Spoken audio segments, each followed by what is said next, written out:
Hello, I'm Phil Lassman.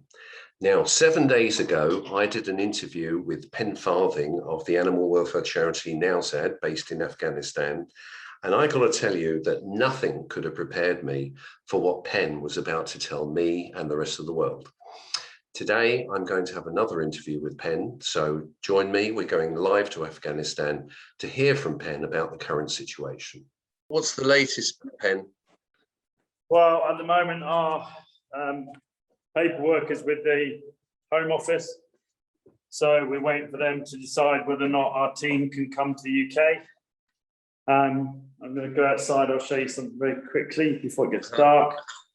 We're obviously making side plans as well for as many of our animals as we possibly can. So all our crates, we've got everything getting ready. They're all labelled up.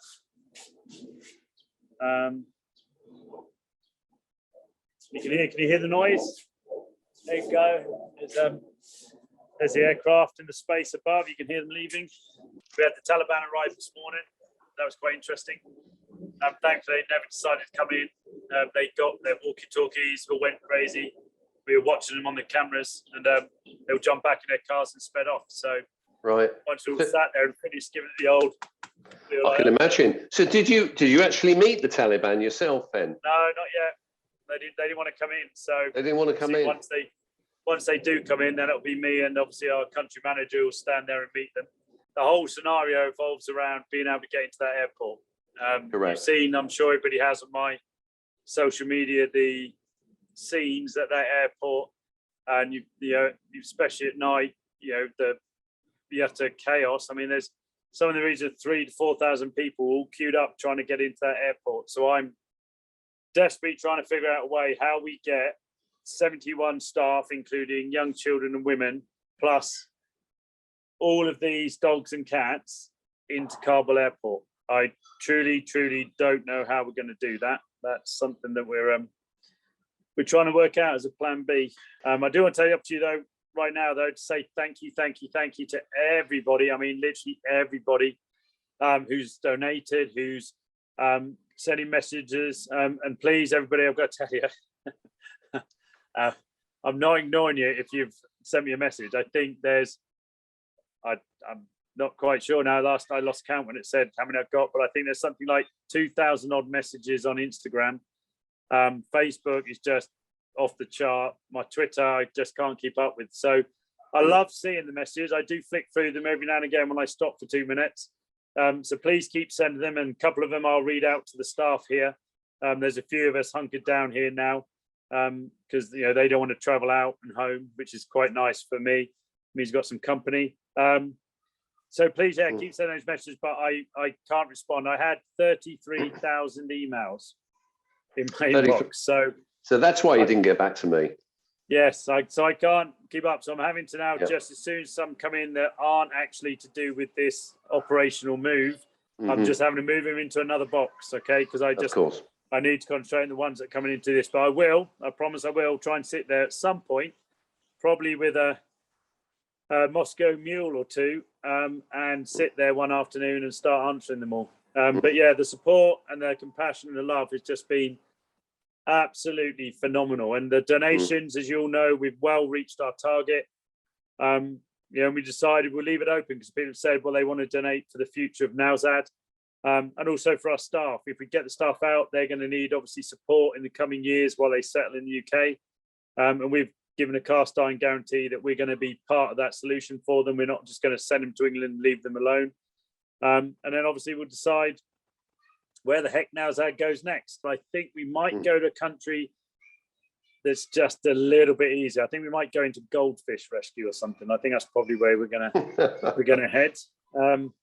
Yeah, it's those are days yet that I'm not even contemplating. My only priority right now is how the hell I get from where I'm stood now, 5 miles down the road, and into Kabul Airport with 71 people. And there'll probably be a few more, actually. We're going to drag a few more expats with us who are stuck and can't get into the airport. And obviously all our dogs and cats. There is so much love in the world for you and your organisation and your staff. And I can tell you, Penn, that I don't, everything is going to be fine. We're going to get through this because the determination that has been shown by you is unsurpassable. You're involved in an unprecedented situation. And honestly, you know, the way you're handling yourself and the plight of everyone over there is amazing. Can I just say, we're all so relieved that Kaysa made it home safely. I mean, I know that was a very, very tense moment a few days ago. It's so good that she's home. I haven't really spoke to her yet.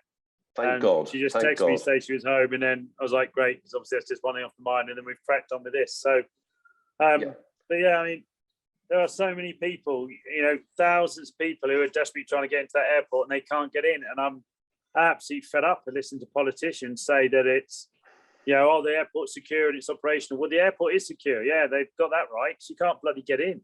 I honestly, it's going to be such a sad day when, obviously, joy when we do get out, but so sad because we know, you know, as we take off, there are still thousands of people desperately trying to get out. The Taliban have already start putting their rules out. Everybody here has now got a month and a half to grow their beard. So it's as long as your fist. Lord. Everybody should pray, you know, 5 times a day at the mosque rather than praying at home.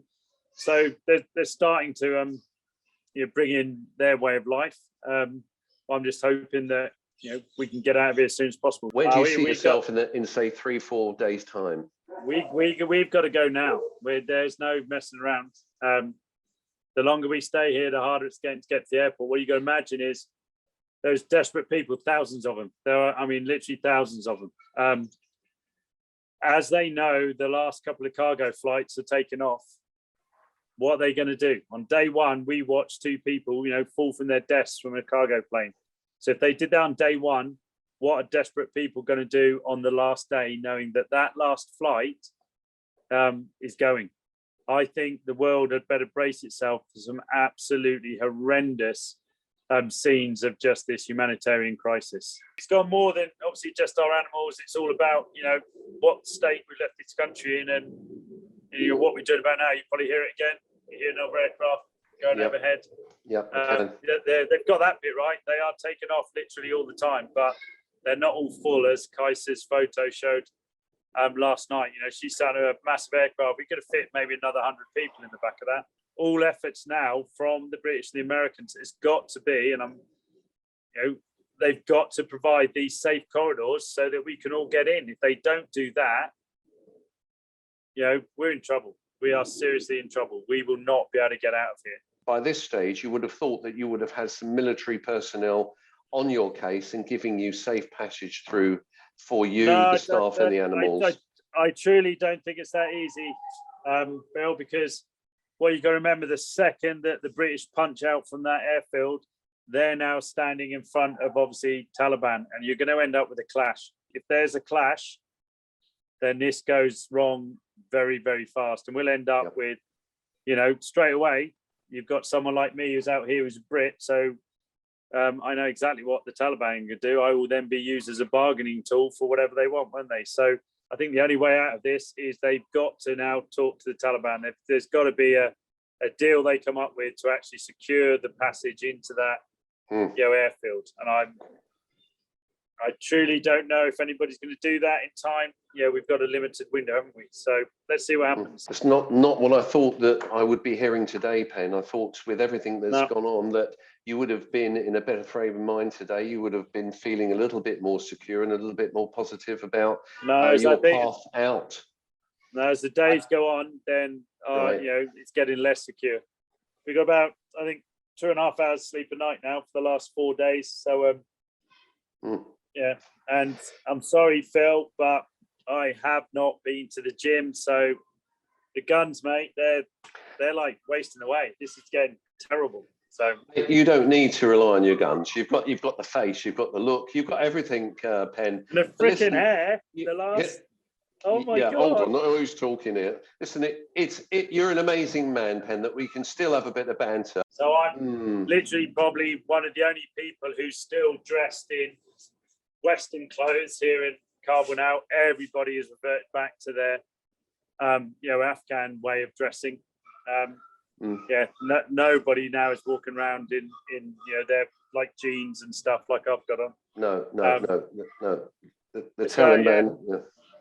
They're coming in. they're coming back to power, and it's going to be their way or the highway. So yeah. How are your staff bearing up under the circumstance? They're petrified. They're absolutely petrified. You know, we're not overjoyed, you know, as in the fact, oh well, maybe we're getting them to England and things, because obviously we don't know if we are. And I said we always come back to the airport question. So yeah, the girls, you know, our veterinary staff and that. I mean, I don't know what to say to them. I don't know how you comfort them, because if we don't make this work, you know the option. I don't want to say it again. It's devastating. So everybody is literally sat here, just, you know, terrified of what's going to come around the corner. What are we going to be doing from this moment on? What do you want me to do? Some of the MPs and some of their senators and congressmen over in America saying some people are going to be left behind. Well, that's shit. Who? Why? Doesn't make any sense. This is talking one of the, you know, mightiest military powers in the world, apparently, and they can't organise this evacuation from Kabul. Something they've done. So our supporters, again, you know, tweet, Instagram, Facebook, you know, about the plight of the people. You know, it's not just about Nowzad anymore. It's not just about those yappy way dogs over there, but you know, it's the people, the plight, the whole situation. We need to keep it in, you know, the minds of all the politicians, that they have got responsibility now to get as many people out of this country as possible. I'm very grateful to talk to you today, Pen, and I promise you we will not stop working, and we're backing you all the way, and we're going to get on with what we can do. I for you appreciate at this that. end. Yeah, everybody's been amazing. I say again, thank you to everyone for, you know, the support, the love you've sent, you know, and I do apologise I haven't replied to them. I will try to one day. Right, you guys take care. Love you all. Speak to you later. Go and do what you got to do. Stay safe. We'll talk again. All right. God bless you, bye-bye. Pen. We love you. Everyone, please keep pummeling those politicians, keep sending those donations, and keep making loud noises on social media. I know it's a bit of a pain to keep tweeting and retweeting and, you know, this tweet and that tweet, but you know what? These are our weapons. These are all we have. These are the tools that we've got to make our voices known. So let's get on our mobiles. I'm going to do one pretty soon. Get on there. Let's get this message across. Let's get Pen and all the staff at Nowzad and the animals safely to the airport. And as Pen says, we can't forget about all the other innocent Afghans that need to be rescued. They've got to be rescued. This is a colossal humanitarian crisis, the likes of which we haven't seen before. So this is happening today. It's a modern day crisis.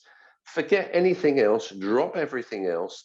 If you want to be a good person, if you want to help, you've got to get involved with this campaign. Now, look, I'm beginning to sound like Dominic Dyer, and I'm certainly not like Dominic Dyer. He is a tower of power in all of this, and I'm more like a little carton of Ribena. But, you know, like you, I'm trying to do the best that I can. So I'm going to sign off now, but please, get to your mobiles, get tweeting, and keep pummeling those politicians. Let's, for God's sake, get Operation Ark made to be one of the outstanding successes. I'll talk to you again later.